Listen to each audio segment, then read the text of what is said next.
Hello, welcome to दृष्टिकोण IAS current affair session में आपका स्वागत है। इस सेशन में हम लोग जितने भी करंट अफेयर के इंपॉर्टेंट सोर्स है जैसे the Hindu, PIB, Indian express, all India radio, सबसे आपके एग्जाम पॉइंट ऑफ व्यू से जो भी इंपॉर्टेंट है उन करंट अफेयर्स पे चर्चा करेंगे और उन पे प्रैक्टिस क्वेश्चंस को भी देखेंगे। तो आइए सेशन को हम लोग शुरू करते हैं। आज का जो पहला प्रश्न है वो है सीआईएसएफ राइजिंग डे कब मनाया जाता है? When is CISF rising day celebrated? तो सीआईएसएफ राइजिंग डे मनाया जाता है 10 मार्च को। हर वर्ष 10 मार्च को जो है सीआईएसएफ राइजिंग डे मनाया जाता है। ठीक है, थोड़ा सा और इसके डिटेल में देख लेते हैं, सीआईएसएफ के बारे में थोड़ी सी और जानकारी ले लेते हैं। तो सीआईएसएफ आप जानते होंगे जितने भी इंडस्ट्रियल जो भी चीज़ें हैं, जो भी जैसे कि एयरपोर्ट्स हो गया, मेट्रो वगैरह हो गया, इन सब की सुरक्षा की जिम्मेदारी जो है सीआईएसएफ के पास होती है। सीआईएसएफ का फुल फॉर्म क्या होता है? Central industrial security force. Central industrial security force. ठीक है, जितने भी मंत्रालय वगैरह हैं, इंपॉर्टेंट जो भी चीज़ें इंपॉर्टेंट्स है उसको सुरक्षित करने का काम जो है सीआईएसएफ करती है। इसका जो निर्माण है, फाउंडेशन है, वो पार्लियामेंट के एक एक्ट के द्वारा 1968 में एक्ट पास हुआ था और 1969 में जो है इसको एस्टैब्लिश किया गया। वर्तमान में राजविंदर सिंह भट्टी जो है इसके डीजी हैं, डायरेक्टर जनरल है। ठीक है, राजविंदर सिंह भट्टी सीआईएसएफ के डायरेक्टर जनरल है। ठीक है, याद रहेगा कब रेजिंग डे मनाया जाता है? 10 मार्च को रेजिंग डे हर साल मनाया जाता है। ठीक है, इस बार जो रेजिंग डे मनाया गया था कोल्लम तमिलनाडु में मनाया गया। यहाँ पे सभी जो इम्पोर्टेंट मंत्री हैं वो मौजूद थे और जो केंद्रीय गृह मंत्री है अमित शाह जी वो भी वहाँ पे मौजूद थे। ठीक है, चलिए दूसरा प्रश्न देखते हैं। कंप्यूटर इमरजेंसी रिस्पॉन्स टीम किस मंत्रालय के अंतर्गत काम करता है? कंप्यूटर इमरजेंसी रिस्पॉन्स टीम, जिसको शर्ट इन भी कहा जाता है, शर्ट इन भी कहा जाता है, ये काम करता है इलेक्ट्रॉनिक्स एंड सूचना प्रौद्योगिकी मंत्रालय। ठीक है, ministry of electronics and information technology के अंतर्गत जो है ये शर्ट इन काम करता है, कंप्यूटर इमरजेंसी रिस्पॉन्स टीम। तो सबसे पहले कि इसका काम क्या है शर्ट इन का, और दूसरा न्यूज में क्यों है।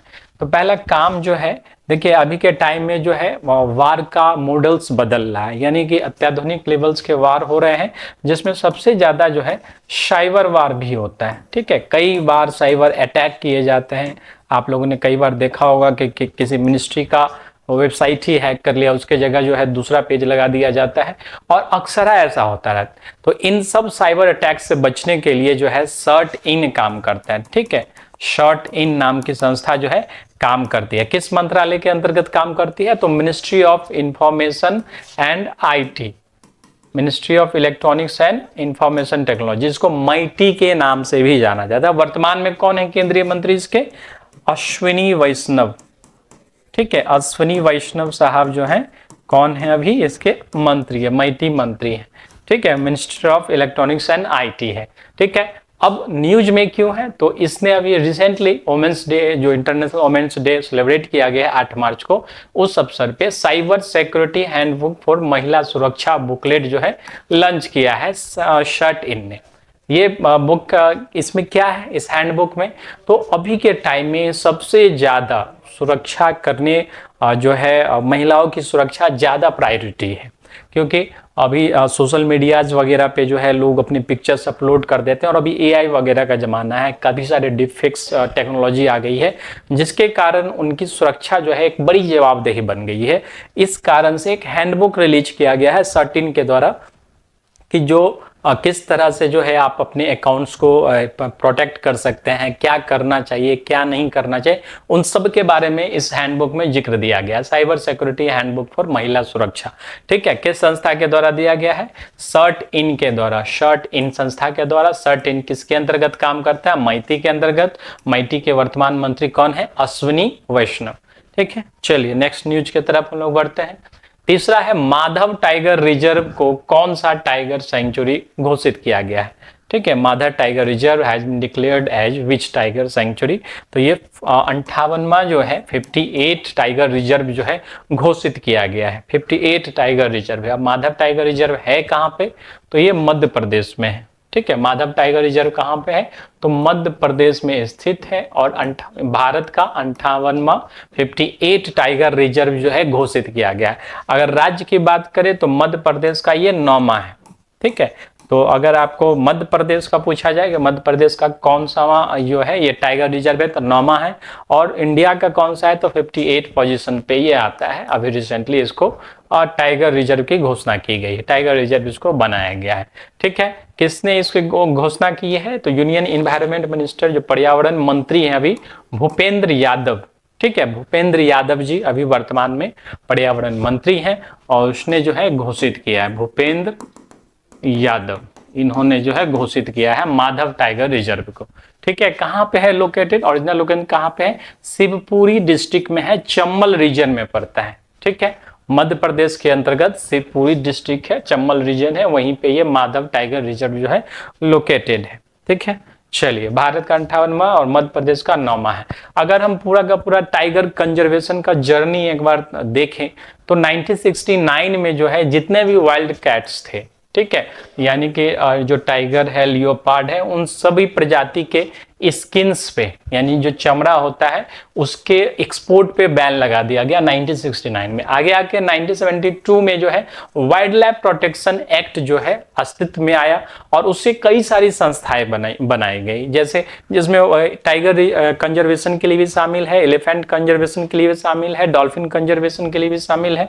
ठीक है, 1973 में प्रोजेक्ट टाइगर को लॉन्च किया गया था और 2006 में जो वाइल्ड लाइफ प्रोटेक्शन एक्ट है उसमें संशोधन किया गया और एक नई संस्था का गठन किया गया, नेशनल टाइगर कंजर्वेशन अथॉरिटी और wild life crime control bureau, जो कि निगरानी करता था जानवरों के तस्करी पे। 2010 में ग्लोबल टाइगर रिजर्व डे घोषित किया गया और 2023 में रिसेंटली जो है इंटरनेशनल बिग कैट अलायंस जो है अभी 2023 में इसको किया गया था, बिग कैट अलायंस किया गया था। भारत और दुनिया के तमाम देश जो है उसमें मौजूद थे।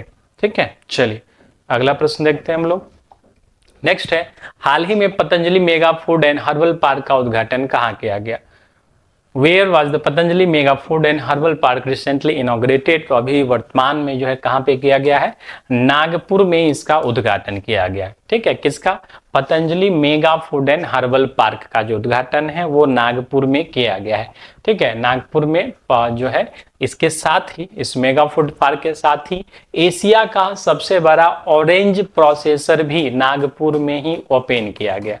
ठीक है, ये एशिया का सबसे बड़ा ऑरेंज प्रोसेसर है, ऑरेंज प्रोसेसर है, मतलब कि यहाँ जो खेती की जाएगी, जो किसानी की जाएगी, जो फल यहाँ पे लगाए जाएंगे उसको प्रोसेस करके जो है उत्पाद बनाए जाएंगे। ठीक है, कई सारे उत्पाद बनाए जाएंगे, जैसे आप फेस वॉश वगैरह यूज करते हैं, सोप यूज करते हैं, तो उत्पाद वहाँ पे बनाए जाएंगे। और यहाँ की जो टेक्नोलॉजी है उसके हिसाब से पूरा का पूरा जीरो वेस्ट टेक्नोलॉजी पे ये आधारित किया गया है, मतलब जो वेस्टेज निकलेगा उसको भी रिसाइकल करने का सारा पूरा प्रबंध किया गया है। ठीक है, और लगभग जो है इसका जो कैपेसिटी बताया गया है ये 800 टन डेली जो है इसका कैपेसिटी है ऑरेंज प्रोसेसिंग का। ठीक है, ऑरेंज प्रोसेसिंग का 1500 करोड़ की लागत से जो है ये बनाया गया है। कहाँ पे, नागपुर में बनाया गया, नागपुर के विदर्भ रीजन में बनाया गया है। ठीक है, तो पतंजलि के जो फाउंडर है कौन है, तो बाबा रामदेव है और जो एमडी है वो कौन है, बालकृष्ण है। ठीक है, चलिए नेक्स्ट न्यूज की तरफ चलते हैं हम लोग। नेक्स्ट न्यूज है, हाल ही में किस राज्य यूटी द्वारा महिला समृद्धि योजना शुरू की गई है, विच स्टेट और रिसेंटली लॉन्च द महिला समृद्धि योजना।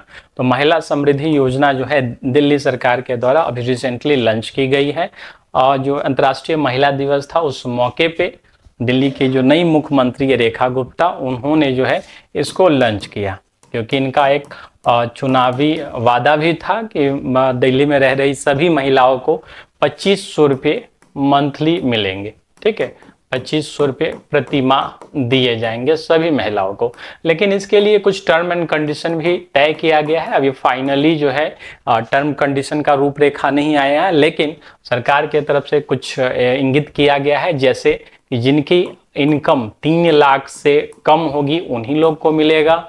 दूसरा कि जो इनकम टैक्स पे नहीं करते होंगे उन्हीं को मिलेगा, जिनके पास सरकारी नौकरी नहीं होगी उन्हीं लोगों को जो है इस योजना का लाभ मिलेगा। तो याद रखिएगा, ये जो है दिल्ली सरकार की योजना है, ठीक है, महिला समृद्धि योजना, 25 रुपये प्रतिमाह देने की घोषणा। चलिए, किस राज्य के इलेक्ट्रॉनिक शहर को रतन टाटा के नाम पर रखा गया है? ठीक है, which state Electronic City has been named after Ratan Tata? तो रतन टाटा के नाम पे जो है अभी रिसेंटली असम सरकार ने जो है अनाउंस किया है, असम कैबिनेट की तरफ से ये अप्रूवल आ गया है कि वहां का जो इलेक्ट्रॉनिक शहर था, ठीक है, जितना भी इंटायर एरिया था कि कहाँ का, Assam semiconductor and electronics logistic park का, वो ये कहाँ स्थित है? तो जागी रोड में स्थित है। इसको क्या बना दिया गया है? तो टाटा सिटी के नाम से, रतन टाटा इलेक्ट्रॉनिक सिटी के नाम से इसको अब जाना जाएगा, RTEC के नाम से जाना जाएगा, रतन टाटा इलेक्ट्रॉनिक सिटी के नाम से जाना जाएगा। अभी रिसेंटली असम सरकार के द्वारा जो है इसकी घोषणा की गई। असम के जो मुख्यमंत्री वो कौन है? हेमंत बिस्वा शर्मा, हेमंत बिस्वा शर्मा। और गवर्नर कौन है? तो लक्ष्मण आचार्य। ठीक है, चलिए अगला प्रश्न देखते हैं हम लोग। नेक्स्ट है, किस राज्य सरकार ने हाल ही में वैक्सीनेशन के लिए डिजिटल मॉनिटरिंग की व्यवस्था की है? ठीक है, तो वैक्सीनेशन के लिए डिजिटल मॉनिटरिंग की व्यवस्था करने वाला पहला जो राज्य है वो बन गया है उत्तर प्रदेश। ठीक है, तो इसमें डिजिटल मॉनिटरिंग कैसे किया जाएगा? तो एक ऐप वहां पे डेवलप करवाया गया है जिस ऐप का नाम है राइज ऐप। ठीक है, राइज ऐप, ये आप देख सकते हैं, RISE app, rapid immunisation skill enhancement. ठीक है, राइज ऐप को लॉन्च किया गया है। अब ये ऐप क्या करेगा? ये कोऑर्डिनेट करेगा, एक प्लेटफॉर्म प्रदान करेगा जिससे सभी वर्कर, सभी फैमिली जो है वहां पे जुड़ सके। इसका जो ऑब्जेक्टिव क्या है इस राइज ऐप का? तो इनहेंसिंग वैक्सीनेशन मॉनिटरिंग। ठीक है, पूरा का पूरा मॉनिटरिंग आप देख सकते हैं, कितने टीके पड़े, नहीं टीके पड़े, वो सारा चीज देख सकते हैं। हेल्थ केयर वर्कर ट्रेनिंग, तो मॉनिटरिंग के साथ साथ इसमें ट्रेनिंग्स वगैरह की भी व्यवस्था है इस ऐप में। इसके साथ ensuring vaccine safety and cold chain management. ठीक है, मतलब कि कितनी वैक्सीन कहाँ पे रखी गई है, क्या सप्लाई चेन मैनेजमेंट है, उस सब को भी यहाँ से ट्रैक किया जा सकता है, मॉनिटर किया जा सकता है। एड्रेसिंग वैक्सीन हेजिटेंसी, जो परिवार हिचकिचा रहे हैं उनको भी मोटिवेट किया जाएगा, मेंटरशिप किया जाएगा और उनको वैक्सीनेशन करवाया जाएगा। Reducing information dissemination. ठीक है, तो जो भी डिले होता था इंफॉर्मेशन नहीं रहने के कारण, वो इस प्लेटफॉर्म के आने के कारण जो है क्या है, वो डिस्मेंशन खत्म हो जाएगा। तो ऐप का नाम याद रखिएगा, राइज ऐप इस ऐप का नाम है, जो उत्तर प्रदेश सरकार के द्वारा डेवलप करवाया गया है। किसके लिए? तो जो भी टीकाकरण होता है, वैक्सीनेशन होता है, उसके डिजिटल मॉनिटरिंग के लिए। ठीक है, चलिए अगला है, भारत ने किस देश के साथ एक्सरसाइज खंजर द्विपक्षीय अभ्यास किया है? ठीक है, तो एक्सरसाइज खंजर जो है हर साल भारत सरकार किसके साथ करती है? तो किर्गिस्तान के साथ करती है। ठीक है, किर्गिस्तान के साथ हर साल एक्सरसाइज खंजर करती है। ठीक है, और ये हमेशा भारत और किर्गिस्तान के स्पेशल फोर्सेज के बीच होता है, जो भी विशेष फोर्सेज है उनके बीच ये आयोजित किया जाता है। थोड़ा सा और डीप में इस न्यूज को देखते हैं। Indian army contingent depart for India Kyrgyzstan joint special force exercise खंजर 12। तो दूसरा प्रश्न ये आएगा कि ये कौन सा एडिशन है एक्सरसाइज खंजर का? तो ये 12वां एडिशन अभी इस साल 2025 में आयोजित होगा। तीसरा कि ये कहाँ पे आयोजित किया जाने वाला है? तो ये किर्गिस्तान में आयोजित किया जाएगा। पिछले साल जो है हिमाचल प्रदेश में आयोजित किया गया था, इस बार किर्गिस्तान में होगा। फिर नेक्स्ट ईयर जो है ये इंडिया में आयोजित किया जाएगा। ठीक है, कब से कब तक? 10 मार्च से 23 मार्च तक जो है ये आयोजित होगा।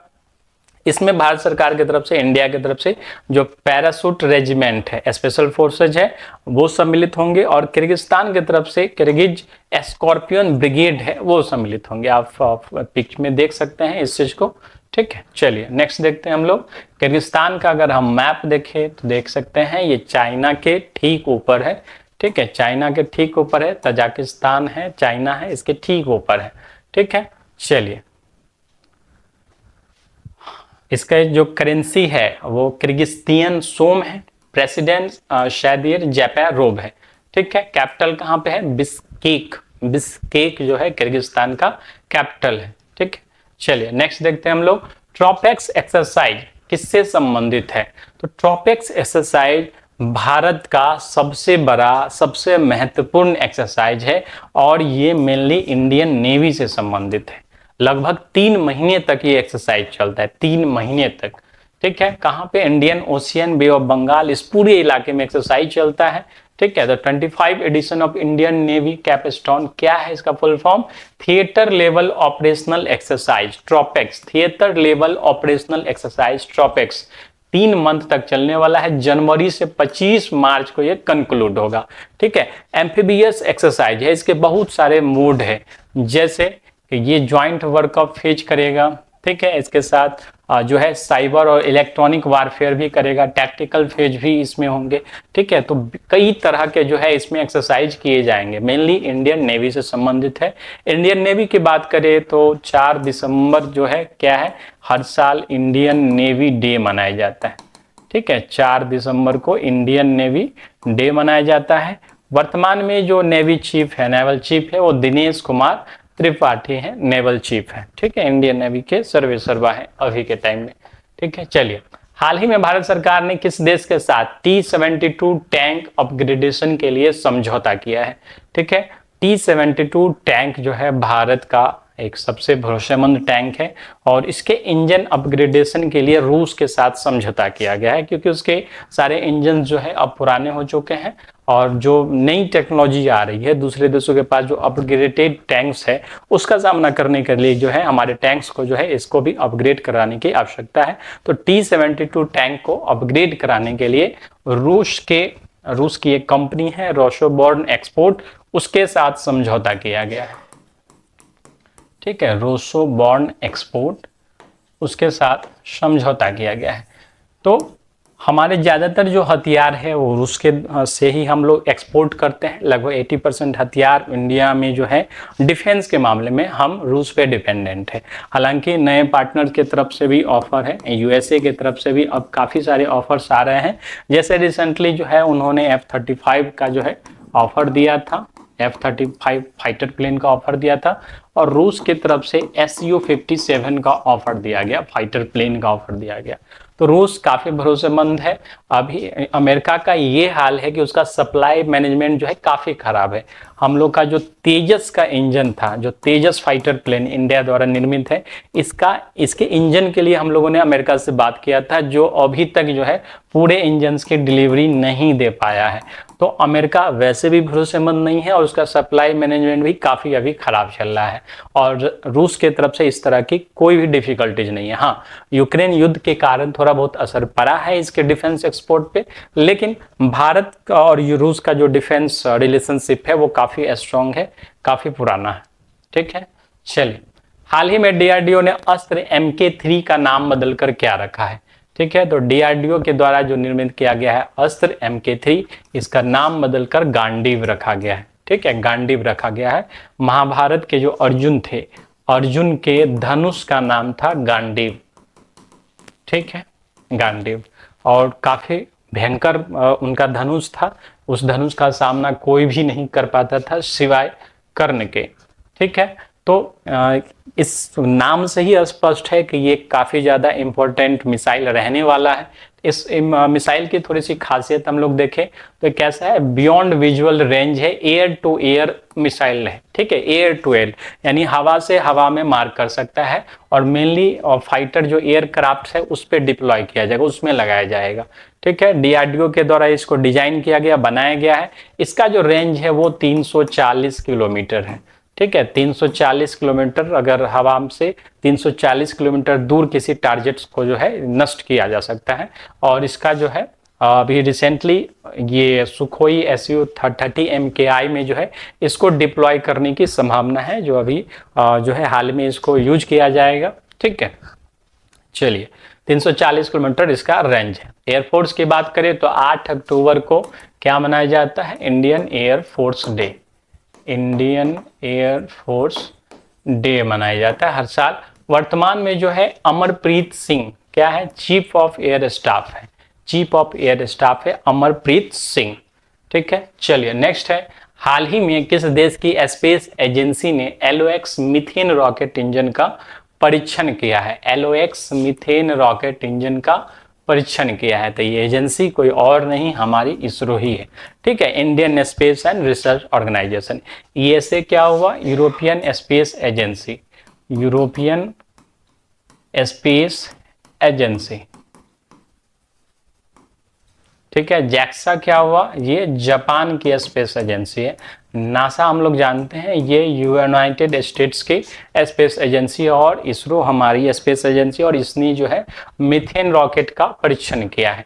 मीथेन रॉकेट है क्या? इसका थोड़ा सा फीचर्स की बात करें हम लोग तो मीथेन रॉकेट इंजन क्या करेगा? लिक्विड ऑक्सीजन, ठीक है, ऑक्सीडाइजर के रूप में यूज करेगा और मीथेन को फ्यूल के रूप में यूज करेगा। ठीक है, और इसकी जानकारी जो है प्रेस रिलीज के माध्यम से इसरो ने दी है कि हमारा जो ये टेस्ट था वो काफ़ी सक्सेस हुआ है, और निकट भविष्य में जो है इसको प्रैक्टिकल वे में इसको यूज करने की संभावना है।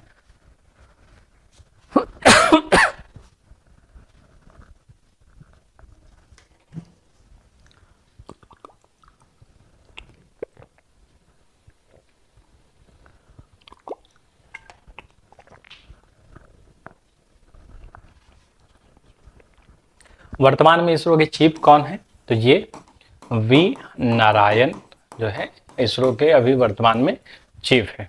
ठीक है, चलिए नेक्स्ट देखते हैं हम लोग। नेक्स्ट है चैंपियन ट्रॉफी 2025 की विजेता कौन सी टीम रही? आप जानते ही हैं इस बात को कि चैंपियन ट्रॉफी 2025 की विजेता टीम जो है इंडिया रही है। ठीक है, टोटल इसमें 8 टीमें थी। पाकिस्तान जो है इसका होस्ट कंट्री था। तो आप ये याद रखिएगा, जो पाकिस्तान जो है, पाकिस्तान ने होस्ट किया था, ठीक है, चैंपियन ट्रॉफी 2025 को। हालांकि इंडिया से रिलेटेड कोई भी मैच पाकिस्तान में नहीं हुआ, क्योंकि इंडियन टीम्स ने जो है साफ इनकार कर दिया था। सारी जो मैचेस थी वो दुबई में की गई है। ठीक है, चलिए 8 टीमें इसमें पार्टिसिपेट कर रही थी। भारत ने न्यूजीलैंड को हरा करके ये ट्रॉफी जो है अपने नाम की है।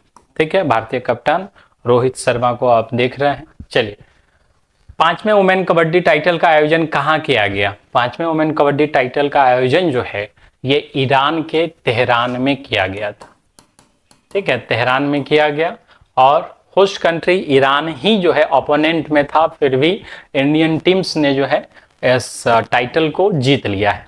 ठीक है, इस टाइटल को जीत लिया है। तो 5th वुमेन कबड्डी जो टाइटल है वो भारतीय टीम ने जीत लिया है। भारतीय नेशनल जो कबड्डी टीम है उसकी जो कैप्टन है वो है अभिलाषा मात्रे, अभिलाषा मात्रे। तो याद रखिएगा 5वां जो वुमेन कबड्डी टाइटल है वो कहाँ पे खेला गया था? तो ईरान में खेला गया था। ठीक है, किस टीम को हरा करके ये टाइटल अपने नाम किया? तो ईरान को ही हरा करके।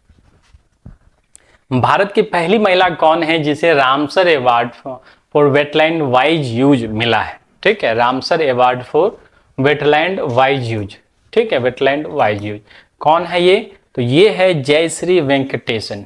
ठीक है, जयश्री वेंकटेशन।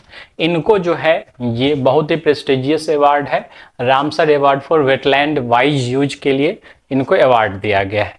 ठीक है, थोड़ा सा और डीप में जाते हैं। जयश्री वेंकटेशन जो है एक कॉम फाउंडर है किसकी? चेन्नई बेस्ड एक कंपनी है अर्थ ट्रस्ट। ठीक है, अर्थ ट्रस्ट, और मेन इनका काम रहा है रामसर साइट्स को और प्रिजर्व करने के लिए, कंजर्व करने के लिए। ठीक है, रामसर साइट्स क्या होता है? तो देखिए जो भी वेटलैंड्स होते हैं, वेटलैंड्स हम लोग जानते होंगे, वेट मतलब गीला, लैंड मतलब जमीन, यानी जो जमीन जो है हमेशा गीला रहता है या फिर सीजनली गीला रहता है, 6-7 महीने तक वहाँ पानी का जमावड़ा रहता है, वैसा जमीन जो है वेटलैंड्स कहलाता है। अब पानी की अधिकता होने से वहाँ पे कई तरह के जो है पेड़ पौधे पशु पक्षी जो है जमा होने शुरू हो जाते हैं। तो वेटलैंड्स पूरी दुनिया में जहाँ कहीं भी है वो काफ़ी इंपॉर्टेंट है नेचर के दृष्टि से। इसी वेटलैंड्स को लेकर के जो है ईरान के रामसर में एक कन्वेंशन हुआ, रामसर में कन्वेंशन हुआ, और इसी कन्वेंशन के नाम पे इन सभी जगहों को रामसर साइट्स कहा जाता है, रामसर साइट्स कहा जाता है। और इन्हीं रामसर साइट्स को प्रिजर्व करने के लिए जयश्री वेंकटेशन को जो है ये अवार्ड दिया गया है। भारत के कुछ महत्वपूर्ण रामसर साइट्स की अगर हम बात करें तो कुछ जैसे लोकटक झील है मणिपुर में, चिल्का लेक है ओडिशा में, ब्यास कंजर्वेशन रिजर्व है पंजाब में, नंदुर मधमेश्वर है महाराष्ट्र में, लोनार झील है महाराष्ट्र में, भोज वेटलैंड्स है मध्य प्रदेश में, शोमिरीरी लेक है लद्दाख में, वेम्बनाड कोल है वेम्बनाड कोल और सशटक ये लेक है, और भीतरकनिका मैंग्रोव है ओडिशा में। ठीक है, भीतरकनिका जो मैंग्रोव है ये भी काफी चर्चित है भीतरकनिका, और ये कहाँ पे स्थित है, ओडिशा में स्थित है। तो ये कुछ इंपॉर्टेंट रामसर साइट्स है, और भी कई सारे रामसर साइट्स है। तो रामसर साइट्स समझ गए हैं, जितने भी वेटलैंड्स है उन्हीं को रामसर साइट्स की संज्ञा दी जाती है, क्योंकि रामसर में ही अधिवेशन हुआ था वेटलैंड्स को लेकर के। ठीक है, चलिए, तो ये इंपॉर्टेंट न्यूज़ थे आज के। इसका जो पीडीएफ है आप इसके एप्लीकेशन से डाउन प्राप्त कर सकते हैं, या इसके टेलीग्राम चैनल से भी आपको ये उपलब्ध हो जाएगा। एप्लीकेशन डाउनलोड करने के लिए आप जो है इसके डिस्क्रिप्शन में लिंक दिया गया है, वहाँ से आप जो है डायरेक्टली टेलीग्राम चैनल पर ये एप्लीकेशन को डाउनलोड कर सकते हैं। नेक्स्ट क्लास में हम लोग नेक्स्ट करंट अफेयर्स के साथ मिलेंगे, तब तक के लिए धन्यवाद।